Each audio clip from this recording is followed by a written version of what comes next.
Okay, guys, I'm MacGyvering this tonight, so here's what we're gonna try until I get my new video camera at school. All right, so we're gonna start functions tomorrow.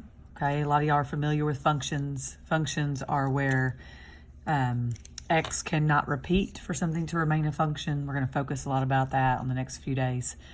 All right, but let's start with basics, function basics. A coordinate plane is a plane divided into 4 equal regions used for graphing. Okay, all of you are very familiar with what a coordinate plane is by now, things like that. Okay, let's talk about, ask us to label the origin, because all of y'all should know that by this point, the origin is in the center and his coordinate pair is 0, 0. Okay, called the origin, a vocab word for the next few weeks. We label coordinate planes. Think about the word coordinate starts with a C. So I want you to draw a C. And the way we draw is how we label. So of course this is quadrant 1, this is quadrant 2, this is quadrant 3, and this is quadrant 4. Okay, kind of look familiar to you, probably some middle school since 6th grade and on up. They also ask us to name the x-axis. I hope all of us know that this is the x-axis by now. Remember, x is the horizontal axis, and then obviously the y-axis, okay? So y goes up and down, x of course goes across. All right, ordered pair is a point, okay? Otherwise known, we say point, Miss Delkin, I mean x, comma, y on a graph. All right. Okay, naming, they ask us to identify the ordered pair and the quadrant of each point. So simple math, we can go get point A by going 1 to left 3 on the x and up positive 4 on the y. Nothing you haven't done before, probably 10 million times. Quadrant A is point A is located, I cannot talk, located in quadrant 2. Let's go get F, because he's probably a little bit unfamiliar to you. Obviously, we would go left 1, 2, 3, 4, 5 from origin, so we're at -5. And then we went 0 up and 0 down on the y, so he is at -5, 0. He actually is not in a quadrant. He is on the x-axis. Okay? All right. These may be some new words for you guys. They're called discrete and continuous graphs. Okay, we're going to talk a lot about these in the next few days. A discrete graph is a graph of distinct points. Okay, notice that distinct and discrete start with the same letter. Kind of helps you. I'm going to give you an example of a discrete graph. I'm going to draw me a small coordinate plane. And distinct points means individual points not connected throughout the graph.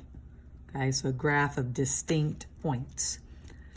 All right, a continuous graph would be a graph with connected lines and or curves. Okay, so a connected graph with lines or curves, I'm going to draw you a small coordinate plane, may look something like this.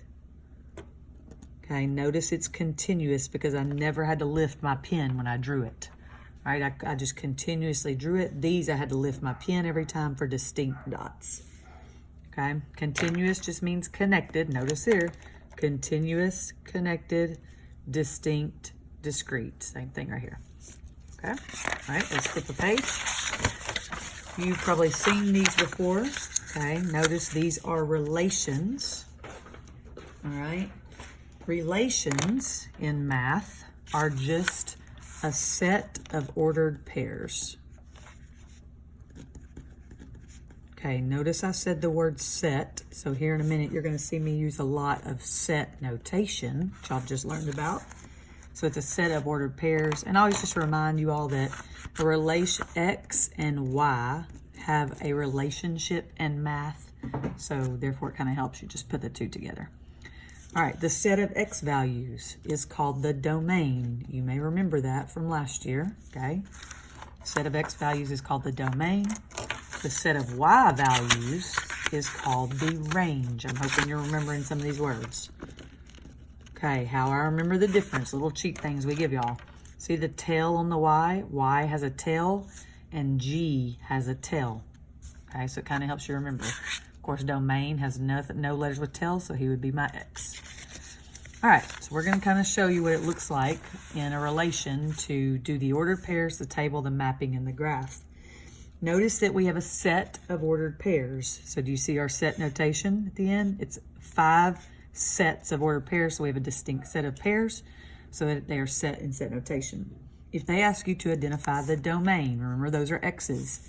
So -3, -2, 1, 3, and -3.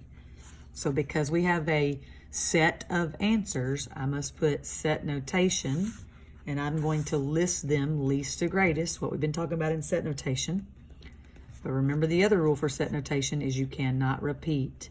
So notice I have 2 3s or 2 -3s, but I did not repeat the number. Okay, so I have set notation in braces, least to greatest, can't repeat. The range. Remember that range stands for all your Y values. So my range, I'm going to underline on my Y's.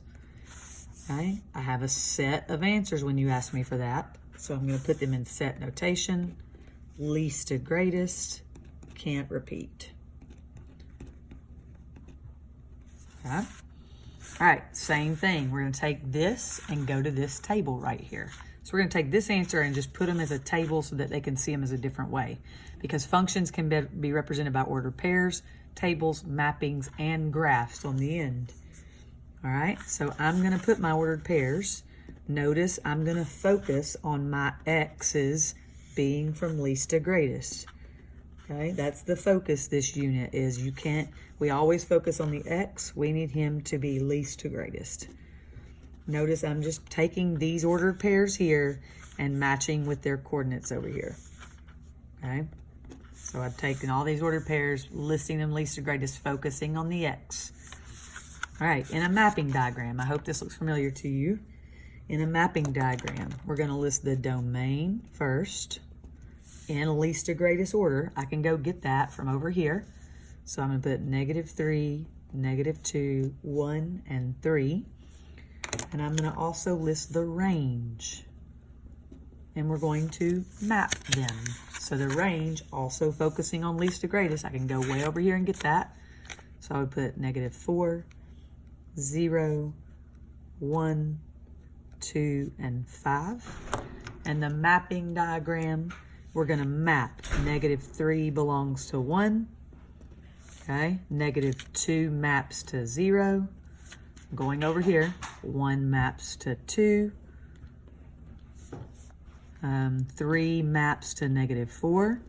It's okay if they cross. -3 also maps to 5. Okay, notice it crosses, but we're focused on these being least to greatest, and we're mapping to points that belong to each other.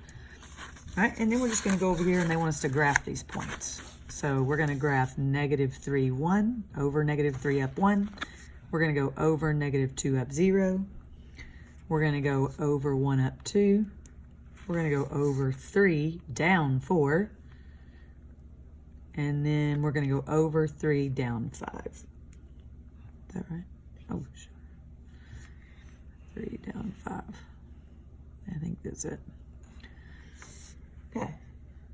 Oh, shoot. I'm sorry, guys. Over negative, my kid came up patting on my back. Over -3 up 5. I'm sorry. So right here. So our mapping diagram of those points would look like that. Ignore my mistake right here. Okay. I think you all can handle this. So you're going to take your set of domains, set of ranges, put their coordinate pairs here, least to greatest here, and map them, graph their points here. On number 3, they actually gave you the points over here, and you're kind of working it backwards. you're going to take these points, write them here so you can see them, list their domain and range, give me a table, give me their map. All right. Okay, we're skipping this page because that's what we're going to focus on last. All right, and then you haven't seen functions in a while, but we're just going to do, once I start talking, you're probably going to remember everything about them. All right, functions is a special, so right here, I'm sorry, a special relationship between values. All right. So y'all remember, here's what you are used to saying. Each input has exactly one, a huge part of functions, output. Okay, I need you to remember that inputs are your X's, outputs are your Y's. All right? Okay, and then they wanted us to give an example of a function, so I'm really just gonna throw out some ordered pairs. Notice I'm going to have a set of ordered pairs, so I'm going to put them in set notation, and I'm really just going to throw something out. 0, 6, let's go 5, -2, let's go 7, 9, and let's go 11, -1.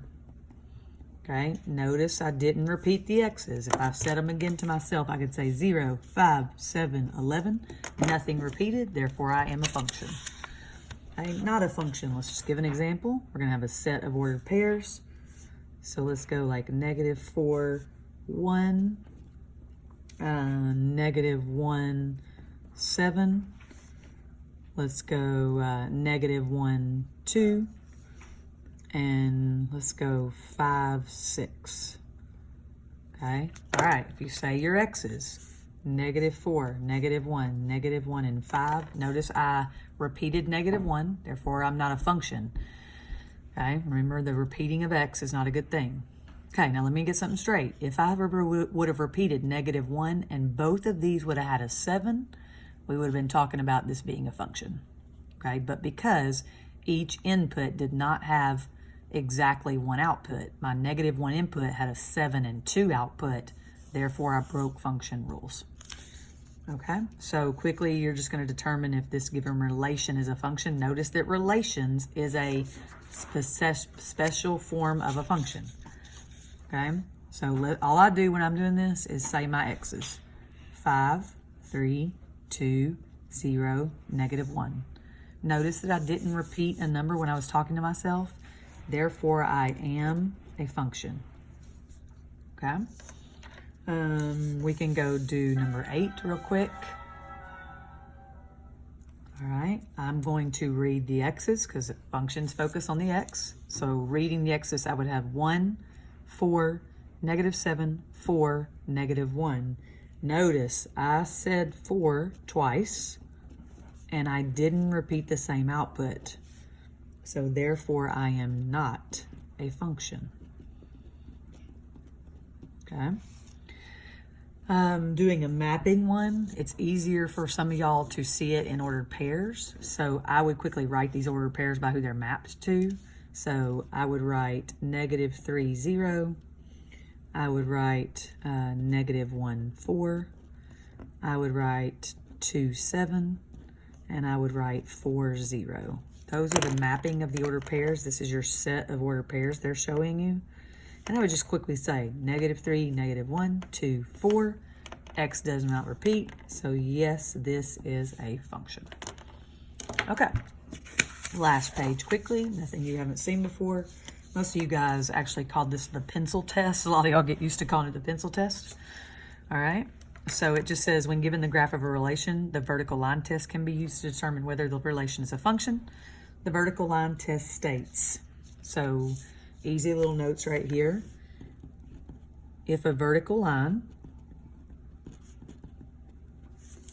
intersects a graph more than once, it is not a function. Okay, key word here. More than once, not a function on your vertical graph. And my, gosh, 8th grade, 9th grade teacher, I remember them doing this. If you spell function, you have 1 point. I spelled it wrong, by the way, because my kids know I can't spell. F-U-N-C-T-I-O-N. Notice functions only have 1 point. They're allowed to hit 1 point at a time. And not a function, okay? Notice they have 2 points. So if you hit 2 points, you're not a function. 1 point, you are a function.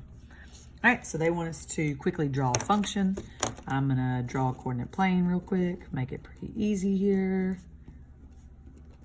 Okay, and I'm gonna just draw maybe a quadratic that you're gonna get used to seeing in a while. Okay, so quadratics make a U shape. All right, if I laid my pencil down, remember I'm only gonna hit one part of the graph at all times. So yes, this would be a function. All right, let's draw an example of something that's not a function. Trying to think something, you won't see one of these for a while in math, but I'll draw you one. What if we graphed a square, okay? And notice that if I thought about a vertical line, like my pencil, okay, I would hit here and here, and you can't hit twice on a graph. So no, this would not be a function. Okay, I think y'all remember that from last year. Remember scanning the graph, you can only hit 1 point at a time, okay? Distinct graphs made up of distinct dots.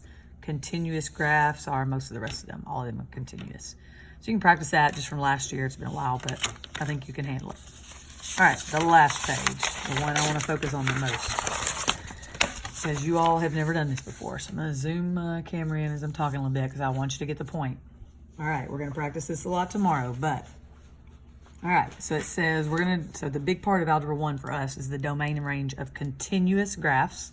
Notice that every graph on here is continuous. We'll talk about discrete tomorrow.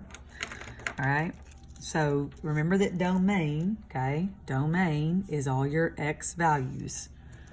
All right, to get the domain of a graph, you scan your pencil from left to right, just like we read number lines, we read graphs, we do everything in math.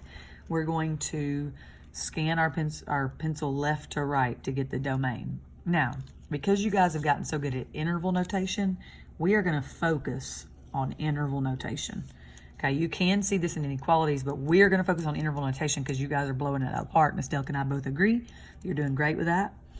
Okay, so I want you to watch. If I'm going to scan this with my left to right to get the domain, all right, I'm going to lay my pencil down.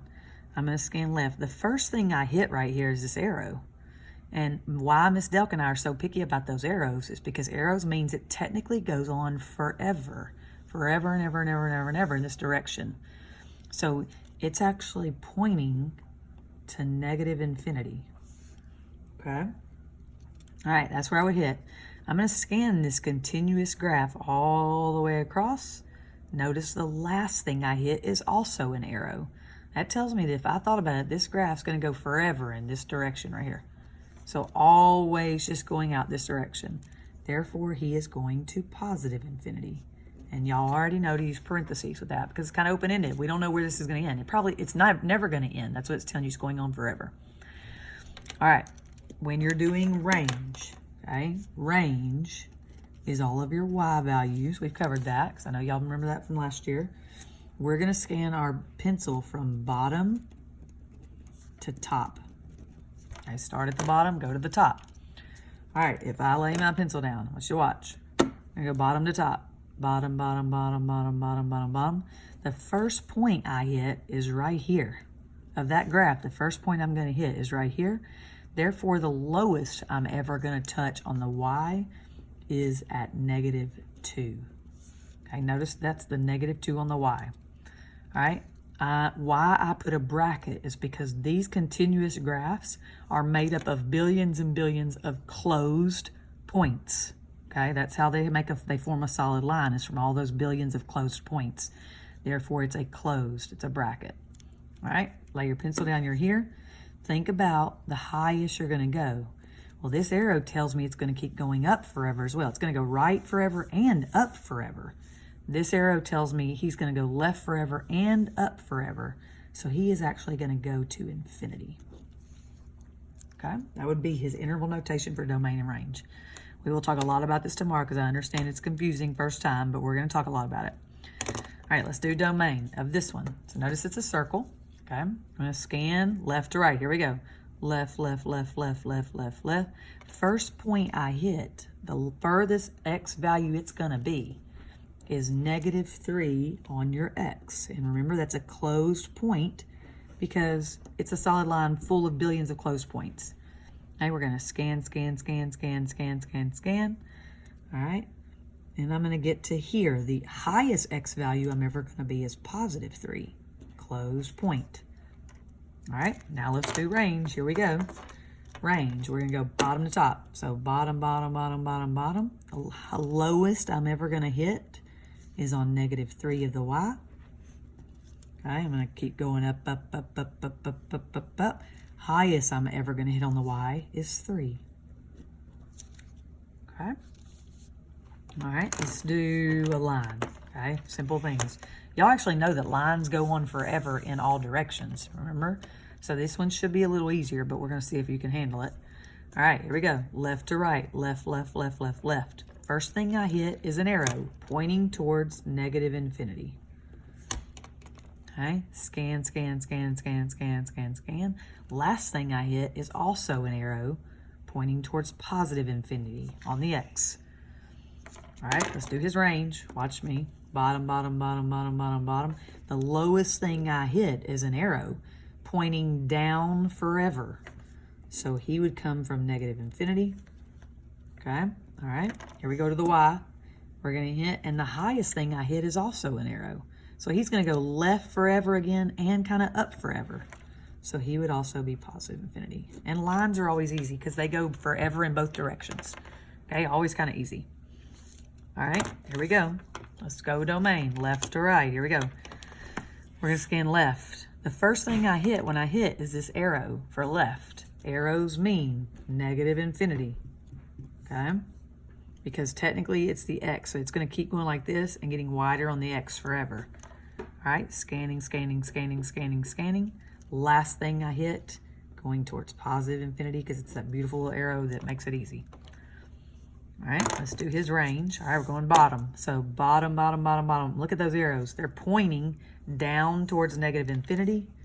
So we're coming from infinity, sorry, going up, up, up, up, up, up, up, up, up.